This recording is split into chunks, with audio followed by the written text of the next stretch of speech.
para el mundo. Luz Canal Multimedia Radio.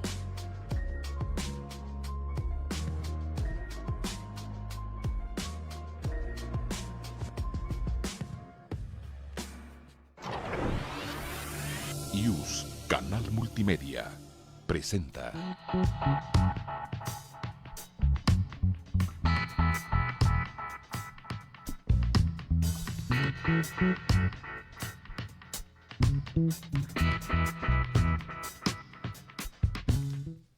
Hola, muy buenos días, comunidad UNAM, comunidad de la Escuela Judicial Electoral. Estamos en un episodio más de Categorías Sospechosas. Hoy vamos a conversar sobre la reforma electoral en general y buenos días. Hola, ¿cómo están a todas y a todos? Hola, nuestro invitado también. Ahorita Justo, dinos, para conversar de este tema tenemos por acá al doctor Ricardo Uvalle. Ya nos había acompañado en una temporada anterior, pero esta vez vamos a estar conversando justamente sobre las reformas electorales. Muchísimas gracias, es un gusto estar aquí hoy nuevamente, ya con producción renovada y todo muy institucional, así que muchas felicidades por esta ya cuarta temporada, ¿no? Así es, muchísimas gracias. Qué bueno.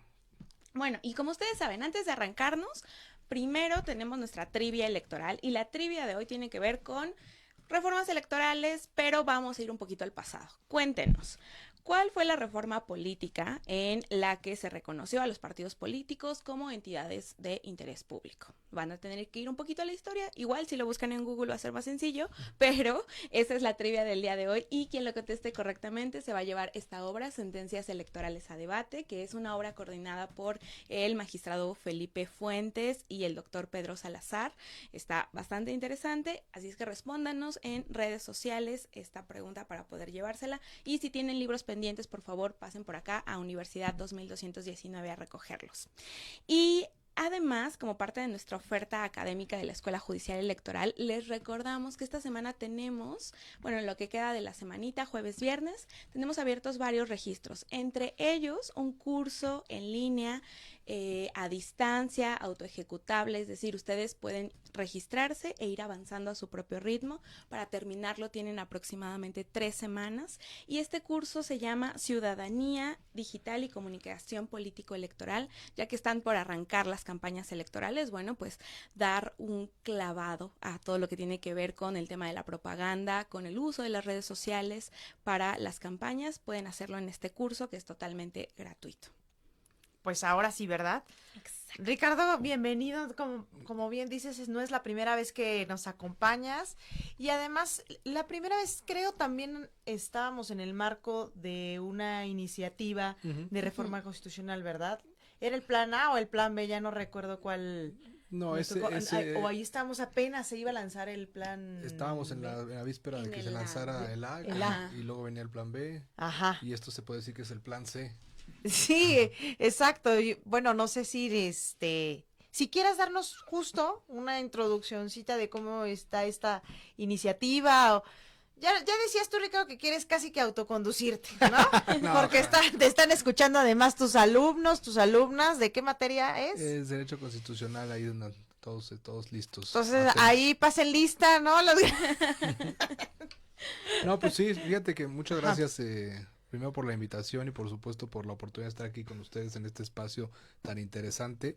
Pues sí, fíjate que el tema es que la iniciativa realmente no arroja nada nuevo en relación con lo que ya se había presentado en años anteriores, salvo algunos elementos que sí tocan incluso al Tribunal Electoral del Poder Judicial de la Federación. Entonces, si nosotros pudiéramos englobar la iniciativa en 4 o 5 grandes rubros, lo primero que está planteando es un refinanciamiento de los partidos políticos. Ese es un gran rubro que yo creo que nadie de nosotros podríamos ver desde alguna perspectiva como algo negativo. Claro. El segundo tema es este acceso de los partidos a espacios de radio y televisión con fines electorales, que tampoco podríamos decir que hay una cuestión negativa. Quizá lo único que podríamos ahí pensar es qué necesidad, como diría la canción, de que en la Constitución se establezca cuánto. ¿De quién es esa canción? De Juan Gabriel. Ah, para que, es cultura general también para que te escucha, ¿verdad? Entonces, de alguna otra manera, ¿qué tiene que hacer la Constitución regulando tiempos y espacios en radio y televisión estableciendo los minutos, ¿no? O sea, es algo que yo creo que no se da en ninguna otra parte del mundo más que en México. Y aquí ya vienen los temas que podemos decir que son más delicados. El primero tiene que ver con unificar autoridades administrativas, las llamadas OPLES, Sí. al nuevo Instituto Nacional de Elecciones y Consultas, y también eliminar los tribunales electorales locales para que toda la jurisdicción de contenciones electoral se vuelva federal. Creo que esos son los temas que ya se empiezan a poner un poquito más delicados. Por supuesto, modificar la naturaleza de la integración del Instituto Nacional de Elecciones, que ahora se llamaría de consultas, someterlo a votación del voto popular, y también las magistraturas del Tribunal Electoral que sean voto popular. Pero dilo con enjundia, vaya, voto popular. Exactamente, voto popular, esa es una idea que traen en la iniciativa, y donde ya no creo que sea tanto reforma electoral, sino ya un intento de reforma política, es reducir los llamados diputados y senadores de representación proporcional. Entonces, hacer eso más sería... chiquito, más chiquitas las cámaras y dejar solo a mayoría relativa. Exactamente. Esos son como los grandes rubros en los que yo les podría englobar. Son 93 cuartillas de iniciativa. Y eso es solamente la política electoral, porque además presentó en otras áreas, ¿no? En otros temas también. O sea, lo que tiene que ver con el electoral Exacto. es esta, tal cual. Sepa. Digo, hay No, otras por 19 favor, que traen muchísimas otras Te cosas. vamos a preguntar de esas también. Cuéntanos de las pensiones, ¿no? Ah, no, ¿Cuál bueno, es? Hay una, ¿no? Que también eleva, creo que a rango constitucional, no sé si las becas. Claro, sí, hay muchísimas. Hay varios temas. Pero en lo que concierne al tema electoral, ahí te lo podemos resumir con estos Con cinco esos puntos. puntos. Exactamente. ¿Y cuáles serían las repercusiones, viéndolo como un poco en panorámica, las repercusiones tanto para la distribución del poder político como para la representación política, si llegara a aprobarse esta reforma? Pues mira, eso es muy interesante. Primero, lo que se ha cuestionado un poco, y aquí sí creo que es importante hacer un análisis ya, no tanto desde la ideología o de la postura política que cada uno pueda llegar a tener, sino ya haciendo un análisis como ustedes lo han hecho muy bien en este programa, vamos a analizar en términos de instituciones, ¿no? O sea, estas repercusiones, primero si es una reforma electoral, pues lo primero que se le pregunta es, ¿por qué la presentas en año electoral? Esa es una primera primer cuestionamiento. Sí, porque pues ya no puedes una vez iniciar el proceso, ¿no? De alguna u otra manera lo que se está pensando es qué es lo que se está buscando, cuál es la intencionalidad política, ¿no? Y hay dos posturas ahí, hay quienes dicen, pues como no va a pasar, ¿para qué las analizamos? Y yo no comparto esa postura. Y hay otra postura que dice al contrario, no las pueden aprobar o no se van a aprobar en esta legislatura, pero claro que es un camino diseñado para un periodo transeccional, ¿no? Entonces esa postura yo creo que es más interesante porque lo que está dejando de entrever es que trae una intención el gobierno actual de dejar un legado que alguien más va a ejecutar. Y si el día de las elecciones cuenta con la mayoría necesaria para lograrlo, pues yo te podría apostar que esta iniciativa se aprueba sin una modificación en una coma, ¿no? Entonces creo que esa sería una repercusión interesante desde un periodo transeccional. Donde yo creo que hay un tema es que hay una confusión muy fuerte de quienes hicieron esta iniciativa sobre tres conceptos elementales. No es lo mismo una reforma electoral, como la trivia que tú bien señalaste, oye, ¿cuándo se consideró que los partidos políticos van a ser entidades de interés público? A una reforma política, que podría ser la última que tenemos, vamos a decir, regulada o clara, 1977, que fue la gran reforma política de Reyes Heroles, y esto más bien lo que está buscando es no reformar, sino reacomodar o de alguna otra manera reestructurar el régimen político.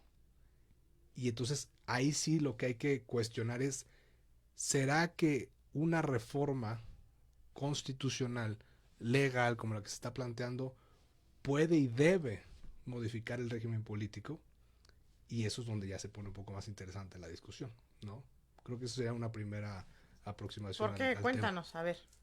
Porque ¿Por qué ese planteamiento de si una reforma constitucional puede hacer eso o no? Pues el tema que plantea es de alguna otra manera no está tocando solamente ámbitos que tienen que ver con el poder legislativo ejecutivo. Ujú. Si nosotros hacemos un desagregado de la reforma, lo que nos podemos dar cuenta es que toca lo que tiene que ver con Cámara de Diputados, Sí. toca lo que tiene que ver con Cámara de Senadores, toca lo que tiene que ver con un órgano constitucional autónomo, modifica la naturaleza del Instituto Nacional Electoral y también toca lo que tiene que ver con el Poder Judicial, Sí. modifica la naturaleza del Tribunal Electoral y del Poder Judicial de la Federación. Y no conforme con eso, otro elemento que se vaya, y es un tema muy importante, está buscando reducir la representación en los congresos locales. Sí. O sea, lo que dice la reforma es, vamos a establecer parámetros mínimos, cuántos diputados debe haber, por ejemplo, en el Congreso de Aguascalientes. Y nosotros tenemos una forma de gobierno federal. Sí, con una tendiente inclinación hacia la centralización, Ujú. pero nuestra forma de gobierno y Sí. el pacto que nosotros nos dimos es federal. La federación no tiene por qué decirle a un estado, oye, ¿cuántos diputados vas a tener? Y se va más allá. Busca establecer un control de cuántos representantes o cargos deben existir en los municipios. Ujú. Cuando el municipio es el núcleo básico de población, que no tiene nada que ver, son órdenes de gobierno distintos. Esa es la esencia del pacto federal. Eso es modificar el régimen político, porque lo que ya estás pensando es tener un grado de interferencia en toda la estructura del Estado. Entonces eso de reforma electoral no tiene nada. Eso es modificar las reglas del juego. Ah, ok. ¿De acuerdo? Y para eso tú crees que, dada esa naturaleza especial, se requeriría otro tipo de análisis o de metodología o qué, para algo así, porque pues de que lo pueden hacer, pues lo pueden hacer. Claro. No, pero aquí la pregunta es esa. Ajá. A ver, primero, ¿queremos modificar el régimen político? Ujú. ¿Será necesario? Igual en algunos aspectos sí, ¿no? O sea, algo que creo que hay un consenso en la mayoría de la gente y las encuestas lo señalan así, hay una desconfianza y hay una pérdida de legitimidad de los partidos Exacto. políticos. Oye, vamos a meterlos con los partidos políticos, Y también de perjudicial un poco, ¿no? O sea, también es Ah, cierto claro. que muchos cuestionan. pero entonces el tema es, si vas a modificarlos todos, Ajá. entonces de alguna u otra manera, siéntalos a negociar. Oye, a Ok. ver, ¿por qué? Porque si tú te pones a remembrar un poco la historia, la reforma política del 77 fue un proceso de deliberación y de negociación política más de 8 meses. Ok. O sea, no fue, oiga, y estamos hablando de la época del partido hegemónico, ¿Mm? aún donde había Interesante. el control absoluto de todo, los ideólogos, que eso creo que es donde está el problema. No hay un gran ideólogo o una personalidad que tenga una noción de lo que implica lo que están proponiendo, porque desde aquel entonces lo que se veía es, somos el partido hegemónico, tenemos el control de todas las áreas del Estado, pero aún así vamos a sentar a negociar a todo mundo porque lo que queremos es que este sistema funcione. No que sea una imposición, Ujú. no que sea un tema de yo quiero que sea de esta manera porque así quiero que sea, porque te das cuenta que lo que estás tocando son todos los intereses que integran al Estado. Ok. Entonces creo que si advertimos que es necesaria, perfecto, vamos a negociarla. Mm. Por eso sería una reforma política. Pero si nada más es aprovecho que tengo la mayoría en el Congreso y ahí va, ¿qué va a pasar después? Entonces creo que eso es un área de... ¿Qué pasa ante reformas así que no tienen estos Pues análisis de alguna o otra manera, consensos? lo Ajá. que puedes lograr es colapsa Ok. el sistema político. Ok. Y la otra, que es donde yo creo que está el riesgo mayor, no solo colapsa, sino que cambia. Y nosotros tenemos ahorita un contexto en México en el que dejamos de ser un régimen o un sistema democrático que está en proceso de consolidación democrática, según los últimos índices de The Economist, y pasamos a ser un sistema híbrido. O sea, Ah, caray. estamos ¿Cómo qué? tan cerca de ser democracia Ajá. como de ser un régimen autoritario. Ok. Y ya no es porque lo diga alguien de aquí, lo dicen los indicadores internacionales. Ujú. Imagínate una reforma de este tipo, ¿dónde nos pondría? Pues nos manda directo al autoritarismo. Mm. ¿Por qué? Porque no hay consensos. Es la voz de una sola persona. Entonces creo que por ahí es donde hay que hacer el análisis, a ver si si es necesario reformar cuestiones, reformémosla, pero hay que negociar. Creo que más o menos eso sería. Incluido con el Poder Judicial. Sí, digo, el Poder Judicial, en lo que me preguntas a mí, yo no creo que haya que modificarlo, al menos desde la perspectiva que se está planteando aquí. Ujú. Es la misma tendencia. A ver, vamos a someter al voto popular a jueces, magistrados y ministros. Y hay un poco de incongruencia o de inconsistencias en la reforma. Primero dice que hay que reducir los tiempos de participación de los partidos en radio y televisión, que porque es mucho y que porque no hay justificación, ¿no? Pero luego dice que los candidatos a integrar el Instituto Nacional de Elecciones y Consultas y a ser magistrados del Tribunal Electoral también van a tener derecho a espacios de radio y televisión. ¿Por qué? Porque van a hacer campaña. Ujú. O sea, tú imagínate a 40, Sí. 50 candidatos yendo a programas de radio, a programas de televisión, a hacer campaña para que la gente los vote, para Claro. que después ellos sean los que diriman controversias electorales. Pues eso va en contra de la razón de ser de la función jurisdiccional electoral.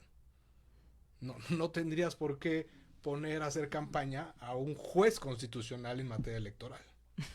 Eso de cualquier ángulo que lo analicemos, Claro. no tiene ninguna solidez argumentativa clara, ¿no? ¿Por qué? ¿Por qué no quieres que hagan campaña? Los jueces no deben. Bueno, ¿Por qué? la particularidad es que los jueces no deben hacer campaña porque, primero, no están sujetos al escrutinio de alguna otra manera de ser electos popularmente. Ok. O sea, Esa es la naturaleza. la del naturaleza Poder Judicial. del Poder Judicial, ¿cuál Ok. es? Garantizar la defensa de la Constitución. Garantizar Sí. la legalidad de los actos de autoridad. Entonces, si tú le preguntas a un juez de cualquier materia, oiga, ¿usted a qué interés se debe? Pues no te va a contestar al que votó por mí. Te va a contestar a la Constitución, a la ley, y algunos te dirán, nosotros hablamos a partir de nuestras sentencias, ¿no? Ujú. ¿Por qué? Porque precisamente no pueden condicionar su actuación a que alguien haya votado por ellos. Ese es el gran riesgo de someter al voto popular a jueces y magistrados. Porque se van a tener la inclinación o la tendencia de decir, pues votó por mí él. Y para que votara por mí él o ella, pues tuvieron que confluir ciertos intereses que me pusieron aquí. Pero van a ser candidaturas de los tres poderes, ¿no? Del judicial, Sí. del ejecutivo, del legislativo. Pero la pregunta es, ¿y esos 10 de diputados, senadores, la Corte y el presidente, de dónde van a salir? No hay ninguna restricción partidista, ¿eh? Ujú, ujú. Yo quiero saber quién va a poner a los 10 del presidente. Y si tiene mayoría en el Congreso, pues quién va a poner a los 10 de la Cámara de Diputados. ¿Quién va a poner a los 10 del Senado? Pues todo parece indicar que es el mismo partido. Claro. Oye, ¿y esto tú consideras que también podría ser contrario, o sea, a nivel de los pactos que hemos suscrito? También podremos por ahí. ¿En materia internacional? Sí. Pues, ¿verdad? o En sea, eso nos donde han- podríamos tener ahí un tema es en garantías de derechos humanos. Yo no creo que por ahí sea. Donde sí podríamos tener un problema es ya al momento de la función jurisdiccional. Ok. Oye, a ver, si hay un La conflicto independencia que judicial. me están resolviendo en contra de mis intereses, Ajá. pues por supuesto que ahí sí habría violaciones a derechos humanos, ¿no? Ujú. Entonces eso creo que sería algo importante de destacar. Y donde toca también al Tribunal Electoral, que eso es una parte de la iniciativa que lo señala muy bien, que eso es importante sobre todo para la materia que estamos analizando, de alguna u otra manera responsabiliza al INE y al Tribunal Electoral de la nula o poca participación en los medios de democracia directa como la revocación de mandato y la consulta popular. Básicamente ¿Por qué? dice que por culpa de ellos no funcionó la revocación de mandato y no funcionó la consulta popular. Entonces es como decir, como no funcionaron para lo que necesitábamos, pues vamos a cambiarlos. Y ahora los requisitos son... O sea, lo que Más- pone ahora es decir, en lugar de tener un 40% Ajá, de votación lo reduce. mínima para que sea vinculante, vamos a bajarlo a 30%, ¿no? que no sé tampoco si eso sea el mecanismo, porque otra idea que trae que es bastante peligrosa es que la consulta y la revocación sean el mismo día de la elección. Que justo la naturaleza de estos dos medios de democracia directa es sácalos de la ¿Por qué? jornada electoral. ¿Por qué? Para que de alguna otra manera tengan otra intención que no sea revalidar o validar la legitimidad de las elecciones. Okay. Entonces dices, a ver, si lo vamos a hacer el mismo día de la elección para que participe más gente, pues entonces la campaña política no es por la revocación o por la consulta, es porque votes por mi partido otra vez. Okay. Es lo que él está buscando. Está buscando que haya mayor participación política a costa de que sea el mismo día de la elección. Entonces, yo no creo que por ahí sea un mecanismo para fortalecer los medios de democracia participativa o directa. Más bien lo que está buscando es volver a aparecer el candidato que sea en el movimiento del partido en el poder al momento de la gente vaya a votar. Entonces voy a votar por senadores, por diputados, por gobernadores, por presidencia municipal y además voy a votar por si el presidente se queda. ¿Qué tiene que ver eso? Y además ni siquiera tiene una lógica dentro del propio periodo, ¿no? Es decir, la revocación pues se vincula con cómo se ha comportado durante cierto periodo en el mandato, entonces no tendría un sentido lógico. Exactamente. Doctor, ¿cuáles serían los temas que no estamos viendo en estas reformas y que tendríamos que traer a la mesa para futuros ejercicios? Pues mira, por ejemplo, en esta reforma lo que se plantea mucho, que lo platicamos hace ratito, es sí creo que es importante señalar, sí hay que hacer un llamado de atención muy fuerte a los partidos políticos. Los partidos políticos en términos democráticos han quedado de ver, ¿no? O sea, en la lucha por consolidarnos democráticamente, los partidos políticos son los mecanismos idóneos, pero en su trabajo lo que han buscado es simplemente conservar y concentrar el poder. Hay un autor italiano que me plantea la ley de hielo de la oligarquía, ¿no? Michels. Lo que plantea es, no hay nada menos democrático que precisamente los procesos de selección de los partidos. Entonces, cuando empezamos a ver perfiles de los que son precandidatos para estas elecciones, pues te das cuenta que no están buscando que la política se profesionalice, sino integrar ciertos perfiles ya conocidos para asegurar una carta de votos o un porcentaje de votos. Entonces creo que ahí a los partidos sí hay que tirarles un poquito y hay que buscarles acomodo y reacomodo en el diseño institucional. Sobre todo también, y eso es bien interesante, fortalecer a los estados. Este sistema como el que tenemos hoy en día, ustedes no me van a dejar mentir, pues ha sido muchísimo más tendiente a la federalización o la nacionalización de los conflictos electorales, ¿no? Aunque haya mecanismos procesales para resolver conflictos en el jurisdicción local, casi todo termina a nivel federal siendo resuelto, ¿no? Entonces creo que ahí es un problema. ¿Por qué? Porque estás dejando un área de oportunidad muy importante que es fortalecer al federalismo. ¿Y cómo se fortalece al federalismo? Pues porque en esta iniciativa es justo la tendencia opuesta, ¿no? Concentrándolo en las autoridades nacionales. Pues lo primero que tienes que hacer es dejar de querer regularlo todo desde la federación hacia los estados. Vamos a buscar otro mecanismo. En Estados Unidos, por ejemplo, nosotros tenemos dos grandes referentes de partidos políticos, los demócratas y los republicanos. Y de alguna otra manera, si te pones a ver cómo son los procesos electorales, pues están las elecciones primarias, pero las primarias son por estados. Entonces, ¿por qué no reconfiguramos la idea que tenemos nociva de liderazgos fuertes a nivel nacional? Oye, ¿y por qué no que tengan más participación a nivel de los estados los partidos políticos?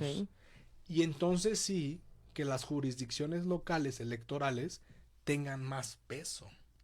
Y lo que llegue a nivel federal sea por excepción, no por regla. Eso podría fortalecer de manera muy importante el federalismo electoral. O sea, la respuesta no es desaparecerlos. No. Imagínate, tú desapareces los soples, desapareces los tribunales locales, todo va a ser el INEC, que es así se va a llamar ahora, y el Tribunal Electoral, con una integración de bastante dudosa Procedencia. objetividad, imparcialidad, ¿no? Entonces imagínate, pues ahí es darle en la torre al federalismo desde cualquier perspectiva. Y además, como hemos revisado en varios de los episodios que hemos tenido en las distintas temporadas, a veces la mirada que hacemos hacia el ámbito local, no conocemos todas las actividades Claro. que llevan a cabo, que implican pues una labor encomiable por parte de todo el personal, y que entonces estaríamos pensando que con órganos centralizados, con recursos económicos también limitados, recursos materiales, humanos limitados, se tendría que llevar a cabo lo que hasta el momento se hace para que pues los distintos sistemas locales y el sistema democrático en general pues funcione adecuadamente, ¿no? Totalmente, o sea, la realidad es que no solo en materia electoral, en todas las materias, los problemas públicos, precisamente el diseño federal lo que busca es, los resolvemos en una primera instancia o en una primera aproximación lo más cercano. ¿Por qué se tiene que federalizar un conflicto entre dos precandidatos del municipio de Iguala? Claro. ¿No? O sea, no se advierte una lógica más que ¿qué? Más que concentrar el poder. Y entonces ese es el gran vicio del diseño institucional mexicano. Concentramos todo en lo federal y luego ya estando en lo federal lo queremos concentrar todo a una sola función que es la ejecutiva, y luego nos damos cuenta que esa función ejecutiva pues solamente es de una persona, pues entonces se vuelve el país de la voz de un solo hombre. Y entonces por esa razón es que esta iniciativa, bueno, va bajo este análisis político constitucional que realiza, por eso se quiere también transformar al Poder Judicial. De alguna u otra manera también lo que se está buscando es, a ver... Porque el Poder Judicial finalmente es el que ejerce ese contrapeso también a esas decisiones mayoritarias. Claro, que ese es un tema también muy interesante. Si nosotros leemos a Karl Popper en La Sociedad Abierta y sus enemigos, justamente plantea una doctrina muy interesante en términos de que la democracia, la gran funcionalidad de la democracia es que tarde o temprano expulsa a los autoritarios, a los ineptos del poder. Ay, ¿crees? Esa es la gran cuando funciona. Ok, cuando... Sí. Entonces, ese es el tema de la democracia. Entonces, el Poder Judicial, pues por supuesto que se ha quedado como el último gran eslabón de contrapeso. ¿Por qué? Porque la esencia de ser de su función le permite ejercer con autonomía e independencia las decisiones que impliquen controlar al poder, que esa es la máxima de cualquier diseño constitucional. Cooptas el Poder Judicial, lo reformas, lo reintegras, lo relegitimas con el pretexto o bajo el argumento de que es necesario abrirlo al voto del pueblo, esa voz tan llena de conceptos y de contenido, pues que de alguna otra manera lo terminas por erradicar como el último gran contrapeso. En materia electoral, el peligro está en, yo no veo de verdad que una sala superior del Tribunal Electoral, que una sala regional, que una sala especializada, sus integrantes vengan de distintos procesos, de distintos órganos, después de haber hecho campaña política. Ok. Va en contra de la naturaleza de su función. Sí, además, o sea, bueno, ya en las leyes secundarias tendría que establecerse cómo sería ese proceso de selección también para asegurar un mínimo de conocimientos técnicos, no sé, preservar un poco la carrera judicial si es que se pudiera, es decir, como hay muchos elementos que todavía están por ahí sueltos. Doctor, tenemos a varios de tus alumnos conectados. Pues Muchísimas súper. gracias por estar por acá. Asistencia, ahorita mismo. Y les recuerdo Muchas entonces gracias de también, pasito Ricardo. la trivia del día de hoy. Cuéntenos fue esa reforma electoral que incorporó a los partidos políticos como entidades de interés público, y quien lo conteste correctamente se puede llevar un ejemplar de acá, Sentencias Electorales a Debate. Y también, por ejemplo, nos comentaba por acá Jocelyn Bautista que y se vincula mucho con las voces que dicen sí hay que quitar a los pluris del Congreso, que si bien estos diputados y senadores de representación proporcional pues tenían como función asegurar la pluralidad, la diversidad, pues en la práctica también se ha visto que no están siendo tan así, ¿no? Y que por eso también hay esta crítica de, bueno, hay muchos escaños que están siendo ocupados digamos, recursos que se están utilizando de Claro. forma indebida, entonces pensar en cómo reestructurar ese tema. Y también nos dice por acá Mauricio Garcés que un tema fundamental es preguntar cuál es el alcance y el respeto a la autonomía de las instituciones con esta reforma electoral. Claro. Pues mira, fíjate, en el tema de lo que vamos a llamar comúnmente como los pluris, los diputados y senadores de representación proporcional, eso es bien interesante. Nosotros tenemos en la historia del desarrollo constitucional mexicano, pues un ejecutivo muy fuerte, predominante, que se llamó incluso por el doctor Jorge Carpizo Magregor como las facultades metaconstitucionales, ¿no? Ujú. El que era el jefe de todo, el líder fuerte, era el presidente. Entonces, por la época de Adolfo López Mateos, por eso quiero, como aquí es importante para quienes nos escuchan, es dimensionar el tipo de liderazgos políticos que México ha tenido. Tenían todo el control, todo el poder, y se dieron cuenta que eso estaba mal, incluso para la lógica del juego político que ellos estaban pensando, y que había fungido como la base de concentrar el poder. Entonces, ¿qué dice? Necesitamos darle juego y participación política a la oposición. Entonces se crean los diputados de partido, desde una perspectiva de una representación en función de qué, del voto. Ahí hay una primera aproximación histórica. Nos vamos al 77 con Reyes Heroles. El momento político mexicano es un momento en el que hay muchísimo conflicto en las calles. Ok. La gente no está de acuerdo con el sistema. Venimos después del 68, venimos después del halconazo. Hay alianzas, incluso la Alianza Comunista, que están secuestrando a líderes empresariales como Eugenio Garza Sada en Monterrey para Claro. a partir de entonces financiar movimientos de resurrección. Secuestran incluso personajes cercanos al presidente, y lo que están diciendo es: se nos está saliendo el país de las manos. ¿Por qué? Porque hay una inconformidad sistémica. ¿Qué hacen? Oye, vamos a meterlos a todos estos que son disidentes, vamos a dejarlos que participen políticamente y que tengan oportunidades reales de alcanzar el poder. Los sacas de la calle, los metes a la institucionalidad del Congreso y entonces los pones a debatir, los Ok. pones a negociar políticamente, y con eso el sistema prevalece de la crisis del 77 hasta el 2000. Esa es la historia de los diputados y los senadores de representación proporcional. ¿Qué pasa entonces hoy en día? Si hay que reformular, por ejemplo, una propuesta que se ha hecho del doctor Daniel Barceló Rojas, es que los senadores de representación proporcional sean electos por los estados. Si los senadores son representación de las entidades federativas en la federación, pues entonces ¿cuál es la lógica de que sean elecciones federales? Que sean electos localmente. Perfecto. Que las listas, de alguna otra manera, tanto la de diputados, la plurinominal, o la de senadores, la uninominal, tenga ciertos perfiles que sí tengan cierto grado de cercanía con la gente, no con los liderazgos partidistas. Pero uno de los grandes argumentos que se ha dicho, y aquí hay que poner las cosas en contexto, es que son muchos diputados en México, hay muchos congresistas en México, y les voy a dar unos números para que más o menos nos ubiquemos.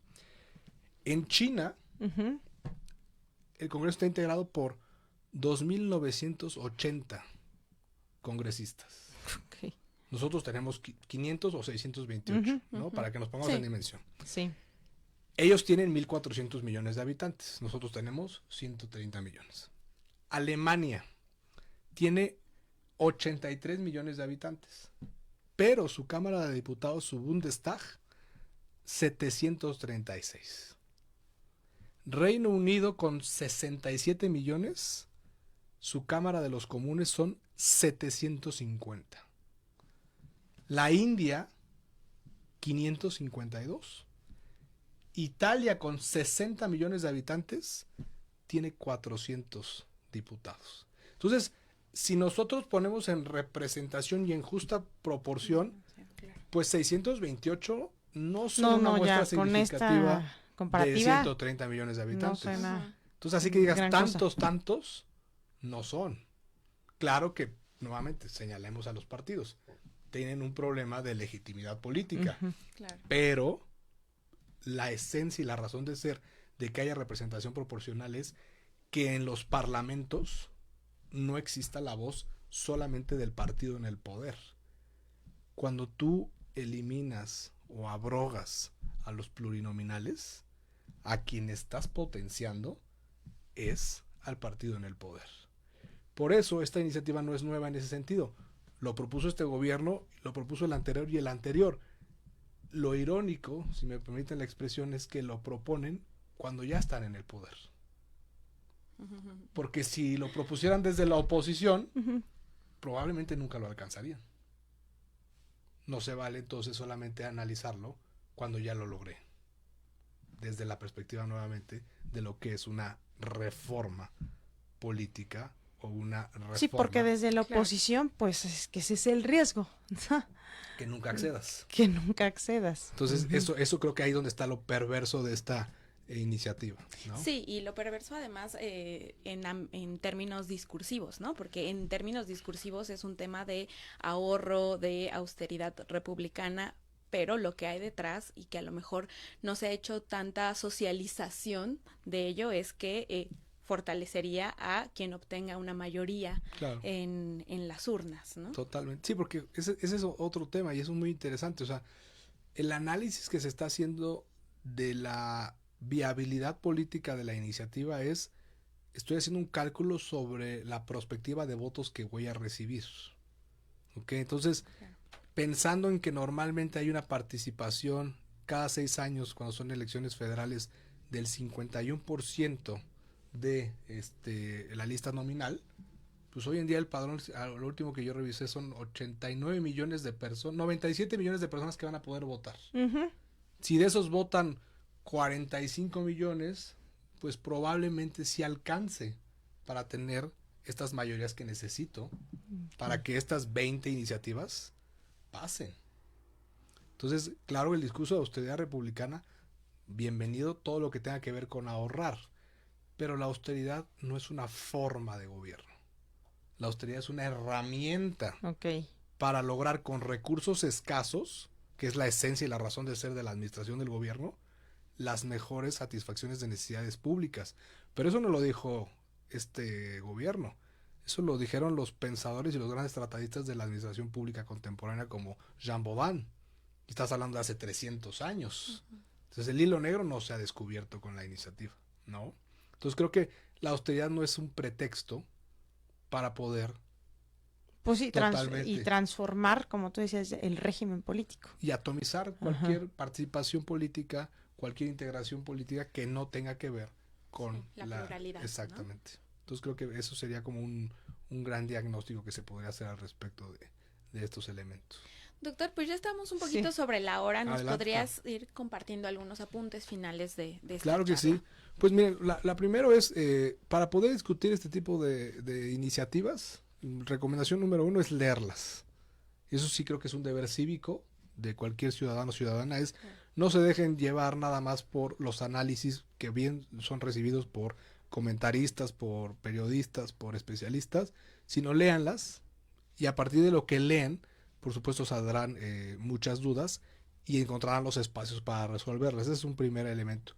Y segundo, cuando se trata de un elemento como el caso que nos ocupa, que es la reforma electoral, las reformas electorales tienen en su esencia consustancial, primero, negociación y acuerdos políticos, porque los destinatarios y quienes van a recibir en su mayoría el impacto de esto son actores políticos. Entonces, si tú quieres que una reforma electoral sea no solamente legal, sino legítima, ponte a negociar y sienta a negociar a todo el mundo.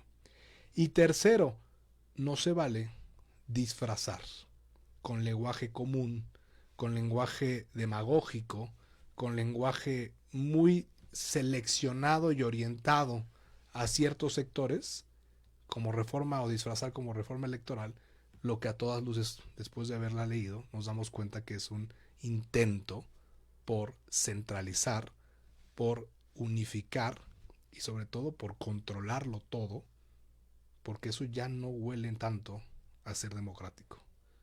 Ahí les dejaría una frase muy interesante de Alexandre Dumas que nos plantea que de alguna u otra manera el gran orgullo de la persona que no puede construir nada es destruir. Hagamos votos porque las reformas sean más por el hecho de construir que por destruir. Claro, de mejorar el diseño institucional, Exactamente. ¿no? Pues sí. Nancy.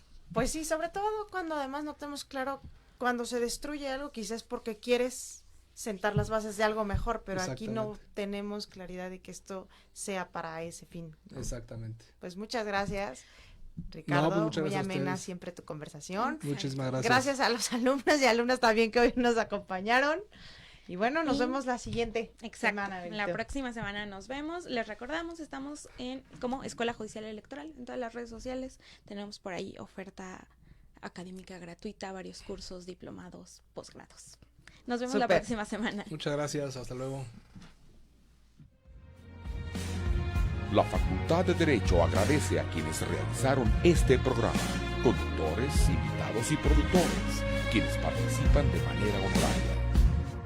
En News, Canal Multimedia. Derecho a tus oídos.